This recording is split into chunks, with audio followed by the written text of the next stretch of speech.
Hello నమస్తే, welcome back to my channel. Tiruvannamalai పోతున్నాం అన్నమాట, అరుణాచలం.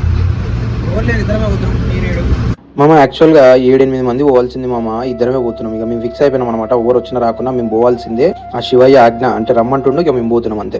అయితే ట్రైన్ టికెట్ వచ్చేసి మన కాచిగూడ సికింద్రాబాద్ అనుకున్నాం, కానీ చెల్లపల్లి నుంచి ఉంది మామ ట్రైన్. అందుకని ఇక చెల్లపల్లికి వచ్చేసినాం. ఇంకా మా ట్రైన్ భోగి వచ్చేసి S9 అంటే S9 కాడికి బ్యాగులు ఈగులు పెట్టేసినాం. ఇక పోయేటప్పుడు చిన్న మస్కరా పని చేసిండు మా దోస్తుగాడు. ఇక మమ్మల్ని ఆటోలో వదిలిపెట్టిండు మా అన్న. వెళ్ళిపోయిండు మా అన్న. వెళ్ళిపోతే సరిగా మేము ఇద్దరం ఆలోచిస్తున్నాం అనమాట, ఏం చేద్దాం రా, ఇంకా టైం ఉంది కదా అని.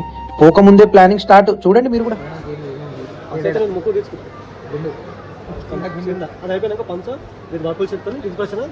సరే మామ, పోయిరా మంచిగా. సరేనా, మంచిగా పోయి అరుణాచల దర్శనం చేసుకో. ఈ ట్రైన్ అయితే ఒక టైం అంటే ఒక టైం బయలుదేరింది అనమాట. 5:45 కన్నా 6కి బయలుదేరింది. మళ్ళీ ఏడ పడితే ఆడ ఆగుతుంది మామ ట్రైన్. ఖాళీ పీలీ బుక్ చేసినాం అనిపించింది. లేట్గా వదిలిపెట్టింది మామ. ఇక ఏం చేస్తామని చెప్పేసి ఇక ట్రైన్ల పైన కూర్చొని తెచ్చుకున్న పులిహోర అవన్నీ తిని చూడ మామ. ఏడ పడితే ఆడ ఆపుతుంది, మళ్ళీ ఈడ ఆపింది, మళ్ళీ ముందర ఆపుతుంది, ఈడ పడతాడు ఆపుతుంది మామ. చూసి బుక్ చేసుకోరు మామ. ఏ ట్రైన్ అయితే తెలుసుకొని బుక్ చేసుకోరు ట్రైన్ మాత్రం.